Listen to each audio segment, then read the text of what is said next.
자, 오늘 저와 여러분들이 함께 나누실 말씀은 마태복음 7장 12절 말씀입니다. 마태복음 7장 12절 앞에 현대어 성경으로 보여줍니다. 함께 한 목소리로 하나님의 말씀을 같이 읽으시겠습니다. 남에게 대접받기를 바라는 대로 너희도 남을 대접하라. 이것이 진정한 율법의 가르침이요 예언서의 정신이다. 아멘. 잠시 기도하겠습니다. 사랑해 주님 참 감사합니다.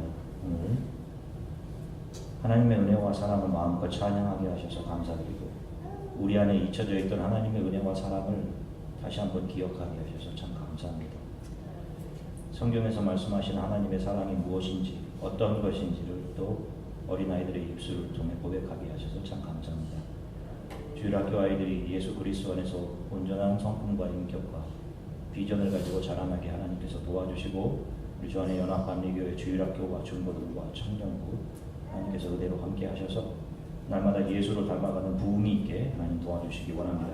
우리의 귀를 열어주시고 성령께서 우리 안에서 하나님 보지 못한 것, 세상을 향해서는 눈 감겨주시고 잠시 잊고 있었던 믿음의 눈을 하나님 말씀을 통해 열어주시고 우리를 위로해 주시기를 간절히 소망합니다.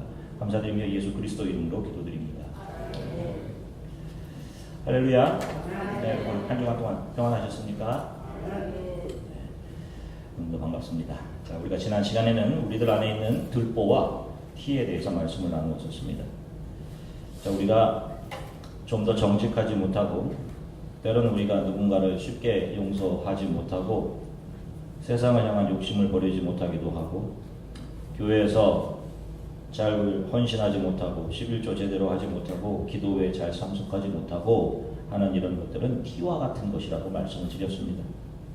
그러면 무엇이 들보라고 말씀드렸죠? 열심으로 교회 생활을 해서 자기 자신을 드러내고 자기 자랑하고 자기 가치를 챙기고 자기가 모든 판단의 기준이 되어서 그 기준에 미치지 못하는 다른 사람들을 비판하고 정죄하는 바로 그것이 들보라고 말씀을 드렸습니다. 결국 들보는 자기 자신 안에 있는 하나님이 되어 자리 잡고 있는 자기 사랑입니다. 우리는 또 지난 시간에 예수께서 이 땅에 오신 이유를 살펴보았습니다. 예수께서는 자신이 이 땅에 오신 이유가 이 세상을 심판하기 위해 오셨다라고 말씀하셨는데 그 심판의 내용이 못 보는 사람들은 보게 하고 보는 사람들은 못 보게 하기 위해 오셨다 이렇게 말씀을 하셨습니다. 이 말을 듣고 바리새인들이 예수께 되묻죠. 그러면 우리도 소경이란 말입니까? 라고 묻습니다. 그때 예수께서 너희가 못 보는 사람이었다면 죄가 없었을 것이다. 그러나 너희가 스스로 지금 본다고 하니 너희 죄가 너희 들보가 너희 눈 안에 너희 안에 그대로 남아있다 라고 말씀을 하셨습니다. 예수님은 스스로 죄인임을 스스로 연약해서 매일 넘어지는 사람임을 여전히 자기 안에 욕심이 많아서 하나님의 사랑에 대해 눈이 멀어져 있다고 주의 발 앞에 엎드려 회개하는 사람들을 바로 그들의 모든 죄와 들보를 십자가로 가져가셔서 자신의 몸에 그 죄가를 다 전가시키셨습니다. 그리고 우리들의 모든 죄와 들보를 씻어내시고 죄와 허물로 가득 찬 우리를 의롭다 깨끗하다라고 해주셨습니다. 그러나 자기 자신이 다른 사람과 비교해 좀 더 고상하고 좀 괜찮은 사람이며 자기가 선하고 의롭다라고 말하는 사람들은 예수 그리스도의 십자가와는 전혀 무관한 사람인 것입니다. 그래서 그들의 죄는 그대로 있는 거예요. 예수께 전가될 것이 없기 때문입니다. 교회는 자신의 죄를 인정하고 약함을 인정하며 예수의 발 앞에 엎드리는 사람들의 모임입니다. 이들이 성도인 것이에요. 그들이 하나님의 은혜로 용서받고 하나님 앞에 온전한 모습으로 서게 되는 것입니다. 그리고 성도의 삶에서 그 안에 자리 잡고 있는 세상을 사랑하는 마음, 자기 사랑하는 마음, 이기심, 교만함, 자존심들을 성령께서 일평생 동안 조금씩 무너뜨리며 돌짝밭 같았던 우리, 가시밭 같았던 우리들을 좋은 밭으로 만들어 내시는 겁니다. 많은 사람들이 기독교와 교회에 대해 조롱합니다. 그리고 반감을 가지고 있습니다. 이 지역에도 그런 분들이 있는 것으로 알고 있어요. 심지어는 기독교를 개독이라고 부르는 사람도 있습니다. 그런데 이렇게 욕하는 대부분의 이유들은 교회 다닌다는 사람들의 삶이 세상 사람들보다 더 형편없다라는 것이 이유예요. 여러분들 어떻게 생각하세요? 나쁜 말들 나르고 소문내는데 빠르고 이기적이고 자기 생각만 하고 편협하고 돈 사랑하고 겉과 속이 다르다고 비판합니다. 그리고 욕해요. 그런데 안타깝게도 그런 사람들의 대부분이 기독교를 잘못 이해하고 있는 겁니다. 병원에서는 어떤 사람이 귀하게 여김을 받습니까? 좋은 옷을 입고 명품의 옷을 입은 사람들이 귀하게 대접받습니까? 아닙니다. 병에 걸린 환자예요. 환자에게 왜 이렇게 느릿느릿 걸어다니냐고 뭐라고 하는 사람이 있어요? 당신 왜 이런 더러운 병에 걸렸냐고, 왜 이런 더러운 치질 이런 거 달고 다니냐고 병원에서 환자에게 조롱하는 소리 들어보셨습니까? 제가 병원에 입원해 있을 때 짱을 잘라내고 소장을 밖으로 내어 주머니를 만들어 이 오른쪽으로 배송물을 거기에 보이도록 콜로스토미 백을 여러 달 동안 차고 다니게 됐습니다. 마치 물 호수를 꺼내놓은 것처럼 소장을 배 바깥으로 꺼내놓았으니 이 모습이 정말로 흉측합니다. 근데 이게 내가 컨트롤을 할 수 있는 것이 아니라 그냥 슬금슬금 배설물이 나와서 주머니 안에 보이는 거예요. 그 당시 저에게는 정말로 앞이 보이지 않았던 절망스러운 시기였습니다. 살 확률도 적었기 때문에 5년을 살 확률이 10%도 안 된다고 했기에 당시에는 생각지도 않았지만 수술하고 깨어서 내가 살아났다 생각이 드니 사람이 또 다른 것을 염려하게 되더라고요. 결혼이었습니다. 결혼도 하지 않은 사람이 이런 콜로스토미 백을 차고 있으니 누가 저에게 딸을 주겠으며 누가 시집을 오겠어요. 인생의 터널을 지나던 시기였습니다. 얼마나 이 주위가 쓰라린지 몰라요. 우리 성도 안에서도 우리 성도들 가운데도 똑같은 경험을 하셨던 분이 있어서 얼마나 힘든 과정을 지나왔을까 하는 생각이 있어요. 매일 소장 주위가 덧나서 피가 나고 매일 약을 발라야 합니다. 약을 바르는데도 그 가운데 꾸물꾸물 나오는 이것이 나의 모습인지 한 번은 자고 있는데 그게 터져서 침대 시트를 다 적시고 배설물들이 제 다리로 주르르 흘러내렸습니다. 옷이 다 젖었죠. 나이 30 중반의 건장한 청년이 대소변을 가리지 못하고 그 비참한 그 냄새가 병실에 퍼져서 같은 병실 환자들과 보호자들에게 얼마나 미안하든지. 그런데 환자들이 아무도 저에게 뭐라고 하지 않았습니다. 제 앞에 있던 환자는 처음이라 그런 거라고 저에게 처음이라 익숙하지 않아서 그 주머니가 자꾸 터지는 거라고 자기도 그랬다고 하면서 자기가 차고 있는 주머니를 저에게 보여줬습니다. 자기는 자기도 몇 달 안 되었다고 하면서요. 그 냄새 나는 상황에서 천사같이 웃으며 다 저를 위로하고 격려해주는 간호사 선생님이 달려와서는 당신은 왜 다 큰 어른이 이렇게 질질 흘리고 다니느냐? 라고 핀잔 한마디 주지 않았어요. 괜찮습니다. 몇 번이나 말하면서 나는 다 자란 어른이라고 생각했는데 나는 이런 거 가릴 줄 아는 이성적인 어른이라고 생각하고 있었는데 제 다리를 흐르고 타고 흐르던 배설물들을 손으로 다 닦아주고 침대 시트, 저의 옷을 깨끗이 벗겨 다 갈아주었어요. 아무도 내가 냄새나게 불편을 주었다고 저에게 핀잔을 주거나 뭐라 하지 않았습니다. 교회가 이런 것입니다. 실수하고 연약하고 죄에 또 넘어지는 사람들을 보면 나도 전에 그랬었다고 괜찮다고 위로해주고 격려하고 세워주는 곳이 교회입니다. 나도 그렇게 부족하고 연약하고 약삭했었고 이기적이었고 거짓말하고 내 것만 챙겨내는 사람이었는데 예수님께서 그런 나를 한없는 사랑으로 용서하시고 받아주시고 타고 흐르는 내 죄를 다 닦아내어 주셨다. 당신도 얼마든지 가망이 있습니다. 이렇게 말하며 누군가를 위로하고 격려하는 것이 교회입니다. 그래서 교회 안에는 세상의 기준으로, 윤리 도덕의 기준으로 부족한 사람들이 이 안에 많을 수밖에 없는 거예요. 오히려 세상이 윤리 도덕적인 기준으로 교회 안의 사람들보다 더 고상하고 더 착하고 정의롭고 의로운 사람이 세상 밖에 더 많을 수 있는 이유가 그런 것입니다. 그러나 교회 안의 사람들과 세상 밖의 사람들의 차이는, 교회 안의 사람들은 자신의 연약함과 죄인임을 인정하고 날마다 하나님 앞에 그것을 가져가 엎드리는 사람이에요. 이것이 교회이고 성도인 겁니다. 성도들의 바깥으로 나타나는 도덕과 윤리적인 것 가지고 그 성도들을 판단하시려고 하면 안 되는 이유가 바로 거기 있는 것입니다. 기독교는 무슨 삼총 교육대회 그거처럼 착하게 살자 하는 그런 정도가 아니에요.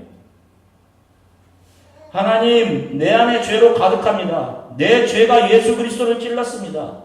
그럼에도 불구하고 나를 사랑하시다니요. 자격 없는 저를 사랑하셔서 살아가면서 하나님의 사랑을 조금씩 알게 하시고 하나님 나라를 믿음으로 바라보고 소망하게 하시니 감사합니다.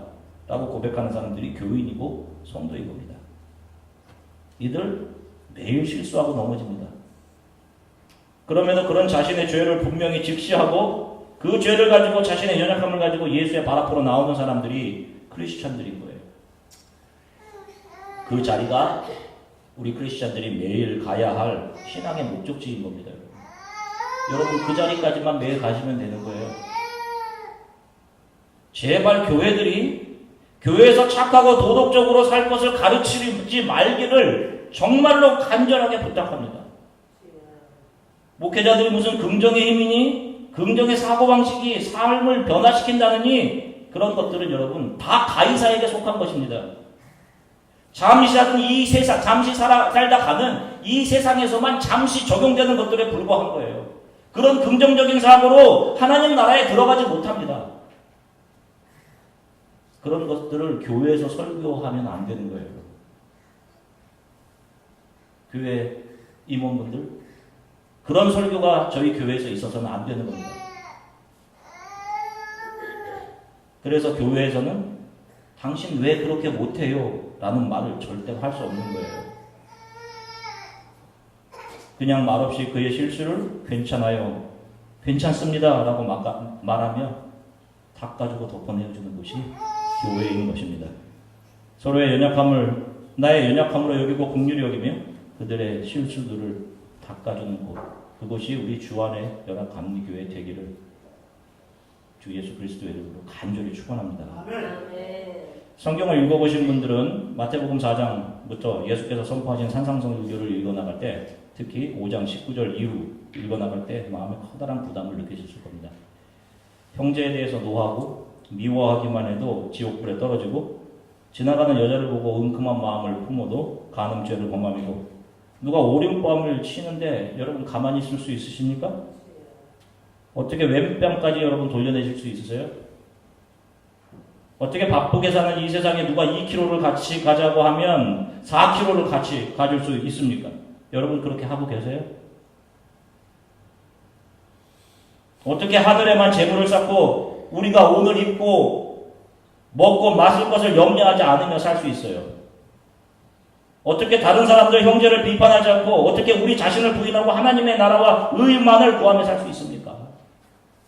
여러분들이 평생 존경하고 사랑하겠다고 약속한 배우자들에게도 그렇게 잘 못하고 계시죠? 우리가 매일 넘어지고 범하는 내용들이란 말입니다. 여러분 그러면 여러분 이 말씀 읽을 때 어떤 마음이 드셨어요? 이 말씀을 다 지켜서 천국에 들어갈 수 있는 사람이 과연 얼마나 되겠습니까? 없단 말입니다. 없어요. 그래서 저도 학생 청년의 시절에 수십 번 이 산상순의 말씀을 읽으면서 이 말씀을 지켜내지 못하는 나는 하나님의 자녀가 아닌 것은 아닌가 혹시 하는 큰 절망에 빠졌던 적이 있습니다. 나 혹시 하나님의 예정 안에 들어있지 않는 그런 사람은 아닌가? 여러분들 어떠신가요? 잘 지키고 계세요? 이 모든 것을 이루어내는 것이 바로 율법과 선지자의 요구입니다. 자, 알다시피 오늘 본문을 우리가 황금률이라고 얘기해요. 황금률. 산상수훈의 결론입니다. 개정개혁으로 읽어드리면 그러므로 무엇이든지 남에게 대접을 받고자 하는 대로 너희도 남을 대접하라. 이것이 율법이요 선지자니라. 예수님은 이 산상수훈을 종합하고 결론 내리시면서 무엇이든지 남에게 대접을 받고자 하는 대로 너희도 남을 대접하라 라는 이 황금률로 결론을 내리십니다. 그래서 우리가 앞에 있는 내용들 잃어버리고 그래 내가 받고 싶어 하는 만큼 다른 사람에게 잘하자. 더 사랑하자라고 자신의 의지를 북돋으면서 내가 잘하면 언젠가 내가 한 것만큼 복이 되어서 나에게 돌아올 거야. 이런 생각으로 이 말씀을 이해해 왔단 말입니다. 그런데 여러분 이상하지 않으세요? 남에게 대접을 받고자 한다면 내가 대접을 받고 싶은 것만큼 남을 대접하라라는 말인데 그렇게 하면 언젠가 나에게 복이 올 거다라는 그런 말인데 여러분 이런 대접의 내면에는 상당히 정치적이고 음흉함이 숨어있는 그런 대접이라는 생각이 안 드십니까? 세상 사람들이 하는 것과 하나도 다른 게 없잖아요. 이거는 조금이라도 마음 한구석에 내가 생각하기에 세상적으로 가치 있는 사람, 언젠가 이 사람이 나에게 잘해줄 것, 도움을 줄 수 있을 것 같은 그런 사람들의 미래의 대접을 기대하면서 내가 남을 대접하는 것은 예수님의 말씀하시고 직접 보여주신 무조건적인 사랑, 십자가의 사랑과는 거리가 먼 그런 대접이 아닙니까? 이런 음흉한 대접은 세상 사람들로부터도 비난을 받아야 마땅하는 그런 대접이 아닌가요? 그런데 오늘 본문 말씀의 뒷부분을 보면 이것이 율법이요 선지자다라고 하는 말씀을 하십니다. 이것이 율법이요 선지자다. 이것이 오늘 말씀을 이해하는 키예요. 여러분은 이것을 이해하셔야 성경 전체에 흐르는 하나님의 은혜와 사랑을 이해하실 수 있게 되는 겁니다. 마태복음 22장 36절부터 40절 한 목소리로 같이 읽으시겠습니다. 선생님, 율법 중에서 어느 계명이 크니까? 예수께서 이르시되 내 마음을 다하고 목숨을 다하고 뜻을 다하여 주 너희 하나님을 사랑하라 하셨으니 이것이 크고 첫째 되는 계명이요 둘째도 그와 같으니 내 이웃을 내 자신과 같이 사랑하라 하셨으니 이 두 계명이 온 율법과 선지자의 강령이니라. 아멘. 자 보세요. 여기서도 율법과 선지자의 강령이다. 이런 말이 나옵니다. 예수님은 율법과 선지자의 강령을 목숨을 다해 하나님을 사랑하고 이웃을 내 몸처럼 사랑하는 것이라고 말씀하셨습니다. 자, 지금 우리가 하나님을 사랑한다라고 고백을 합니다. 저와 여러분들이 하나님 사랑하시죠. 그런데 이 사랑은 어디서부터 나온 것입니까? 요한일서 4장 19절 우리말 성경으로 같이 읽으시겠습니다. 우리가 사랑하는 것은 하나님께서 먼저 우리를 사랑하셨기 때문입니다. 자, 아멘. 보세요.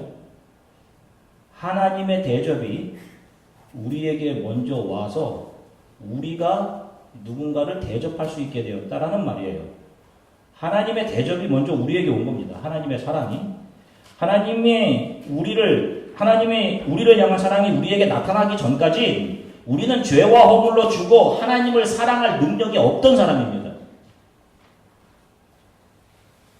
누군가를 품어 사랑할 수 있는 능력이 없는 거예요, 우리에게. 그런데 그 사랑이 우리들에게 어떻게 나타났습니까? 그 하나님의 사랑이 어떻게 나타나는지 요한일서 4장 9절입니다. 우리말 성경으로 함께 읽겠습니다. 하나님의 사랑이 우리에게 이렇게 나타났습니다. 곧 하나님께서 자기 독생자를 우리에게 보내주셔서 그분으로 말미암아 우리가 생명을 얻게 하신 것입니다. 아멘. 하나님의 사랑이 나타났는데 이 땅에 오신 예수 그리스도로 하나님의 사랑이 나타났다라고 말씀하십니다. 바로 그분이 지신 십자가가 하나님의 사랑이 우리들에게 가시적으로 나타난 거예요. 그분이 십자가를 지심으로 하나님의 사랑을 우리에게 보여주셨고 그 십자가의 의미를 알게 된 사람들이 하나님을 사랑하고 그 사랑으로 이웃을 사랑하고 대접할 수 있게 되는 것입니다.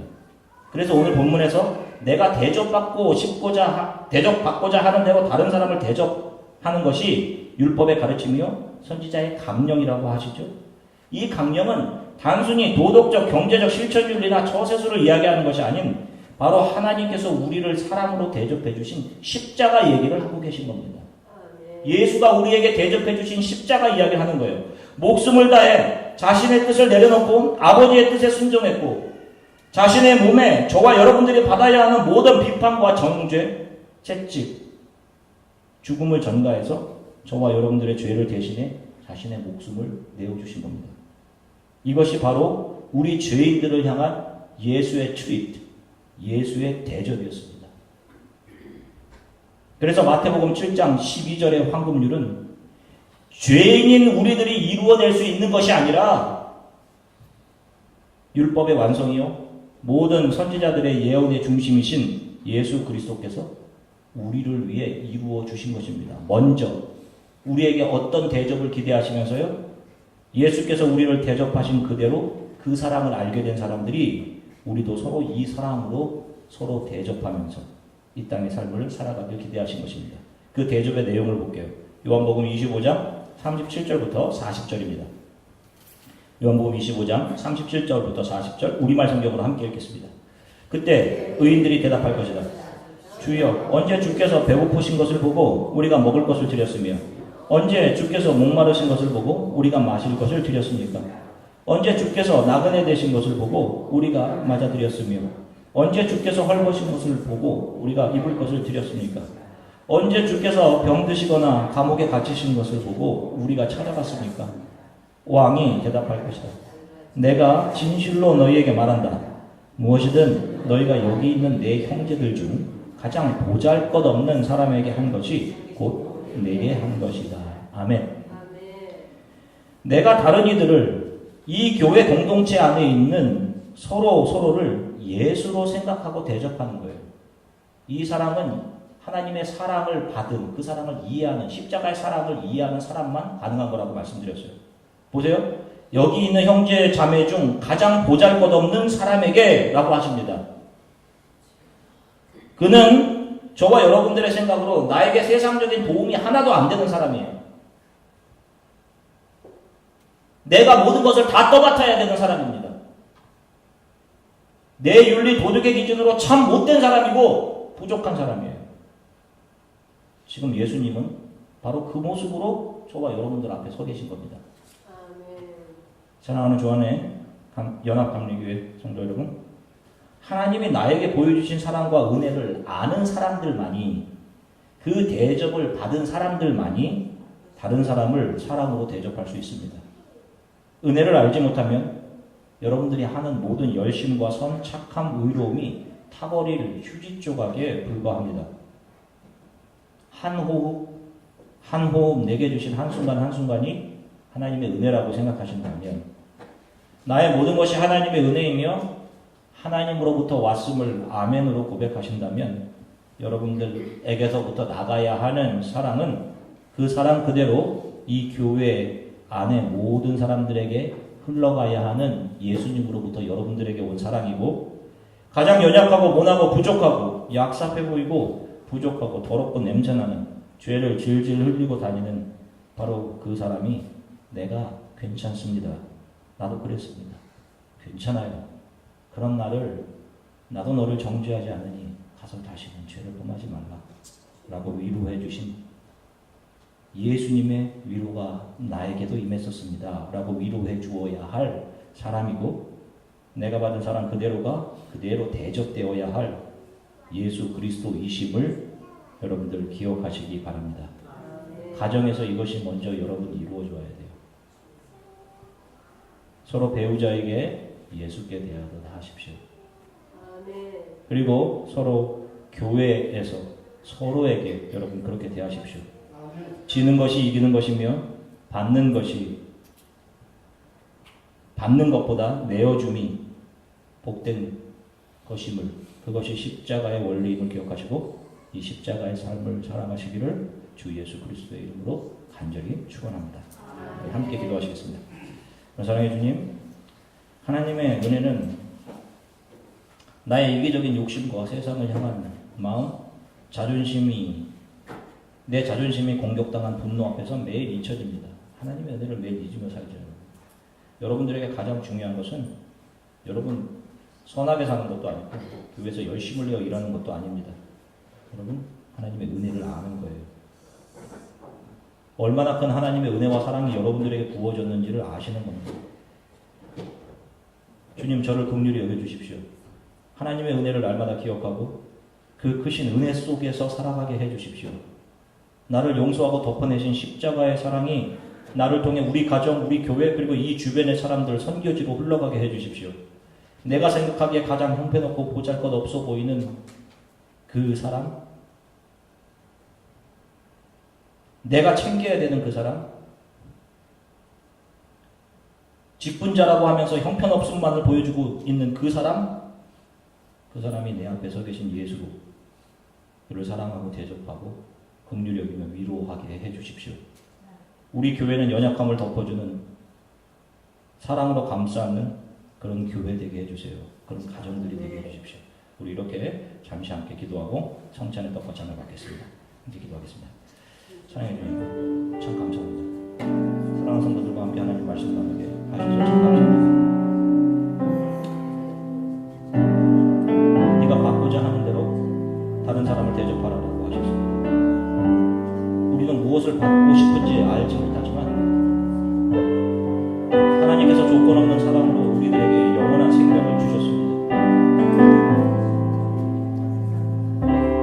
죄와 사망에 끌고 가며 죄가 만들어내는 죄가를, 더러운 죄를 질질 흘리며 그렇게 살던 우리를 예수 그리스도께서 용서하시고 사랑으로 우리를 대접해 주셨습니다. 그리고 하나님은 우리를 작은 예수로 이 세상에 보내셔서 우리를 통해 수많은 사람들이 예수의 사랑으로 대접되기를 원하셨습니다. 주님, 그 사랑 안에 살아가게 해주십시오. 주님께서 나를 세우신 십자가를 바라볼 때마다 그것이 나를 위한 하나님의 사랑이었음을, 은혜였음을 바라보게 해주십시오. 그렇게 은혜 안에 우리 성도들이 살아가게 하시며 가장 연약하고 보잘것없는 사람, 내 기대에 미치지 못하는 사람, 그 사람이 어떤 사람이든 우리 가정에 있던, 우리 교회 안에 있던 그 누구라도 내 앞에 서 계신 예수로 대접하고 덮어주며 감싸고 사랑하는 그런 교회 되게 하나님 도와주시기를 간절히 소원합니다. 가정들이 회복되게 해주십시오. 주님, 그리고 그런 교회 되게 하나님께서 함께 해주시기를 간절히 소원합니다. 감사드리며 예수 그리스도 이름으로 기도드립니다.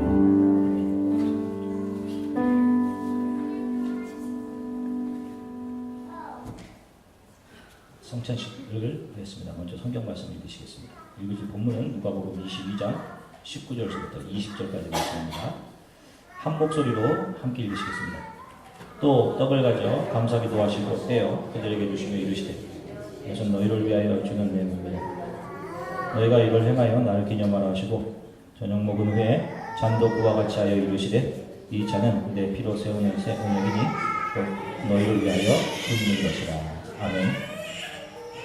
성찬식은 이 땅의 모든 교회와 성도들이 나를 위해 십자가에서 죽으신 예수 그리스도를 기억하고 나 또한 세상에 대해 죽었음을, 그리고 이 떡을, 생명 되신 이 떡을 예수 그리스도를 먹음으로 다시 태어났음을 고백하는 귀한 예식입니다.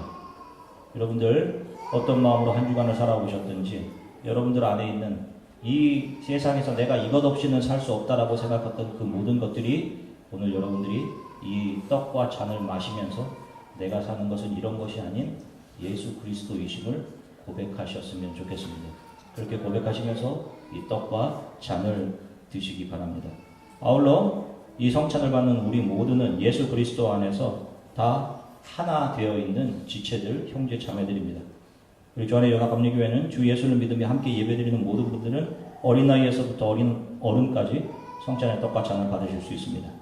성찬이 진행되는 동안 기도하시면서 하나님의 은혜를 하나하나 여러분 세워보시고 지금 여러분들이 살아오신 만큼 하나님께서 얼마나 여러분들 삶에 섬세하게 역사하셨는지 감사하면서 주님 예수 그리스도로만 만족하며 주님 앞에 서게 되는 순간까지 이 신앙의 여정을 온전히 잘 마치게 성령님 도와주십시오. 이렇게 기도하며 성찬에 참여하시기 바랍니다. 성찬 받기 전 세 가지 질문을 드리겠습니다. 믿음으로 아멘 하시는 분들이 성찬의 떡과 잔을 받으실 수 있습니다. 우리가 주 예수 그리스도를 통해 구원 받으셨음을 믿으십니까? 아멘. 아멘. 우리가 주 예수 그리스도를 통해 지금 함께 하신 교회 성도들과 한 몸으로 연합되어 있으심을 믿으십니까? 아멘. 세상을 사랑하던 것을 버리고 매 순간 예수 그리스도만을 붙들고 믿음으로 살아가기를 고백하십니까? 아멘. 아멘. 성찬의 떡과 잔을 나누겠습니다.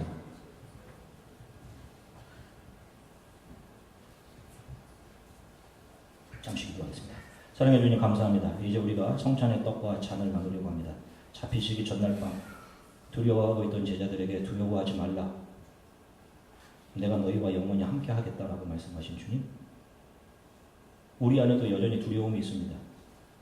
이 세상에서 내가 원하는 것들을 놓치거나 붙잡지 못하면 실패할 것 같은 하나님 그런 연약함과 두려움들이 있습니다.